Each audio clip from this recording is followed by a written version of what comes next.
Oi, pessoal, tudo bom com vocês? Espero que sim.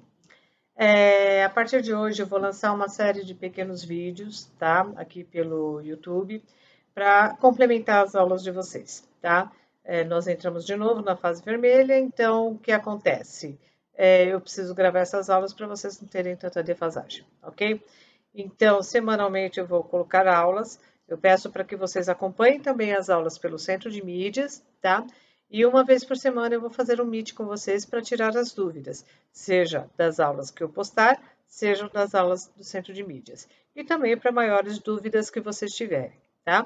Lembrando que vocês podem estar mandando as perguntas para o WhatsApp, via WhatsApp também. E se tiver qualquer dúvida, pode estar entrando em contato com a gente, ok? Então, a partir de hoje, começamos a primeira aula. Vamos a ela? As habilidades dessa revisão é identificar os períodos históricos e suas características.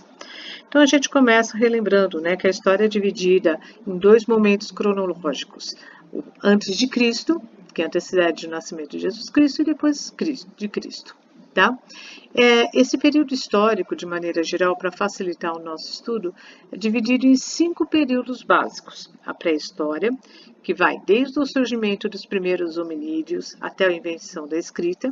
A história antiga, que vai da escrita até o século V, que abrange civilizações da antiguidade oriental e ocidental, hebreus, fenícios, persas, egípcios, gregos, romanos. História medieval, que vai do século V ao século XV. A história moderna do século XV ao XVIII e a história contemporânea, que vai do século XVIII em diante. Cada momento histórico vai ter sua especificidade. Então, a gente vai estudar um pouquinho como se caracteriza os modos de produção nesses diversos momentos históricos, ok?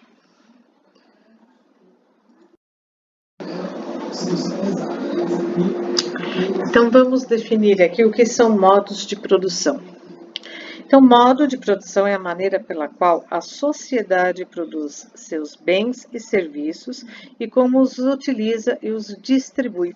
O modo de produção de uma sociedade é formado por suas forças produtivas e pelas relações de produção existentes nessa sociedade. Traduzindo isso, o modo de produção é a maneira pela qual a sociedade irá se organizar para produzir seus bens. Em cada momento da história, as sociedades humanas das diversas partes do mundo irá se organizar de uma maneira específica, de acordo com as necessidades da época, tá? Então, no decorrer da história da humanidade, tivemos vários modos de produção. A seguir, a gente vai ver detalhado cada um desses modos de produção mais especificamente, tá? Para que vocês possam entender melhor como eles se distribuíram no decorrer da história da humanidade. Então, o primeiro é o modo de produção primitivo, né? Esse modo de produção vai vigorar da pré-história, lá da formação das primeiras sociedades, até a invenção da escrita, por volta do do ano aproximadamente 4000 a.C., né? Então, nesse momento, nós temos uma divisão natural do trabalho, onde o trabalho é dividido por sexo e idade. Então, as mulheres ficam com tarefas mais leves, enquanto os homens com tarefas mais pesadas, né? Tarefas mais difíceis. Não existe propriedade da terra, a terra é de uso comum de todos, tá?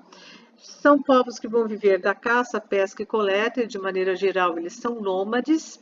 Apenas no final do período, né, quando a escrita já está para ser inventada, é que eles começam a se sedentarizar, principalmente com o desenvolvimento da agricultura. O trabalho é coletivo, existe uma igualdade social, artesanato e comércio existem, tá? Não tem um Estado controlador, porém existe um chefe com liderança, com uma função de liderança. Então, o chefe é uma pessoa respeitada dentro da comunidade. E por ser respeitado, quando existe algum momento necessário, ele vai estar ali atuando de maneira mais efetiva, tá? E a religião desses povos é uma religião mítica. O que isso quer dizer? Eles acreditam muito em lendas, em coisas sobrenaturais, tá? Que eles não conseguem explicar.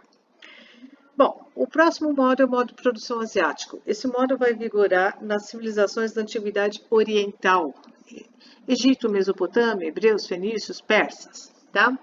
De maneira geral, a sociedade ela é dividida de acordo com a função, né? Nós temos os pastores, os artesãos, os camponeses, né? Não existe uma propriedade privada da terra. A terra é de posse coletiva, isso quer dizer que todos os que trabalham têm posse da terra. Porém, o Estado é o controlador. Então, essa é uma época que surge o Estado enquanto uma figura de poder, de domínio, tá? Por ter o Estado, existem então os funcionários que controlam o Estado. Então, aí começam a haver uma diferenciação social. Então, os membros do Estado e os trabalhadores em geral, tá? O comércio é desenvolvido. Nós temos aquilo que a gente chama de poder baseado no despotismo oriental, ou seja, existe a figura de um rei com poderes muito fortes, tá?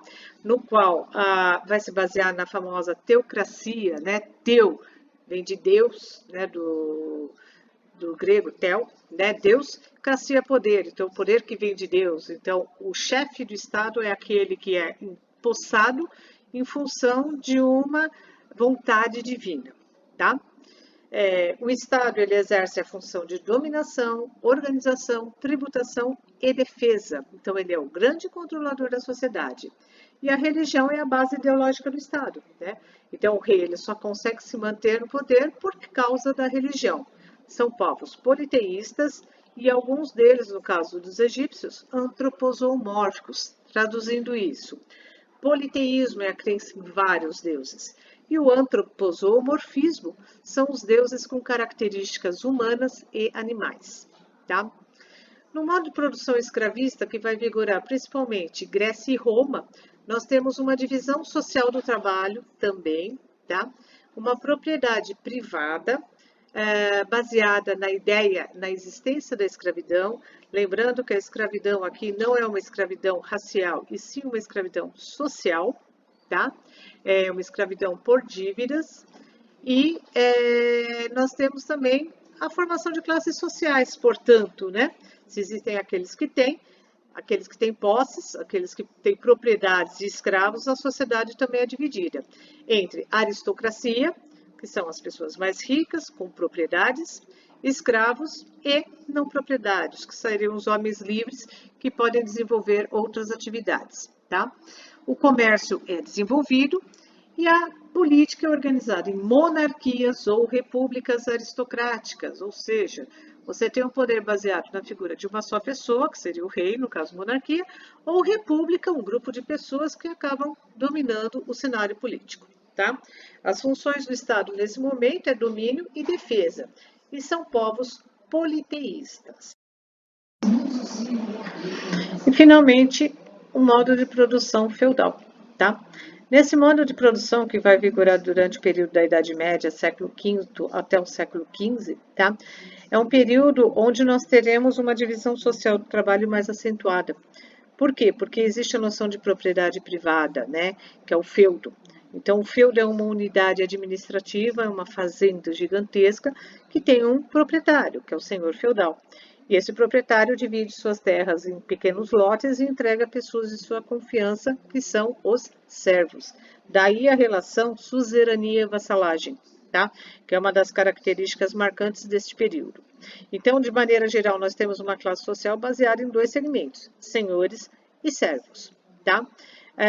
Juridicamente, a sociedade ela passa a ser dividida em três categorias. Nós temos o clero, que são aqueles que rezam, os nobres, que são os senhores feudais, que são os que lutam, e o povo, que são aqueles que trabalham, que é toda a comunidade de maneira geral. Tá? Esse é um período cujo comércio está estagnado. Então, o que isso quer dizer?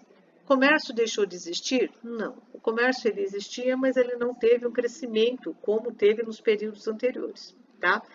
Em função das invasões bárbaras, o medo era grande. Então, eram poucas as regiões que mantinham o comércio ativo. Tá? Então, ele existia, porém, de uma maneira limitada, de uma maneira tímida.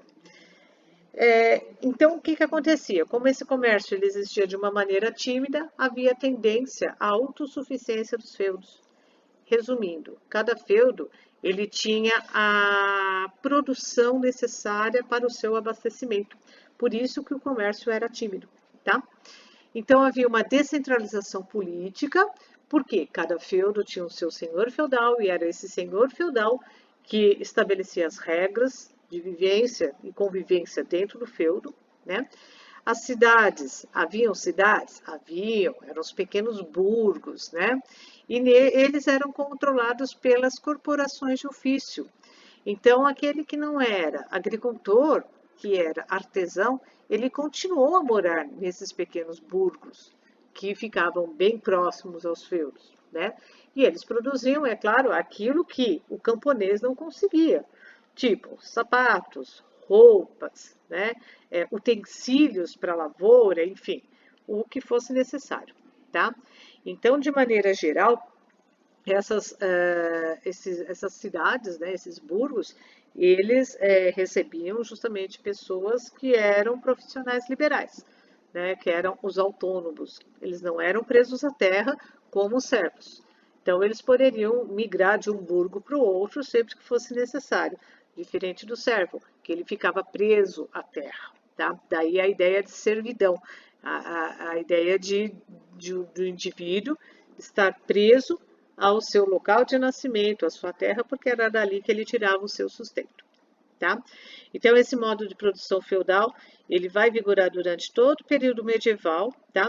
É um período caracterizado pela religião cristã, de certa maneira, a Igreja Católica, ela vai dominar o cenário político, o cenário social e, principalmente, o cenário cultural.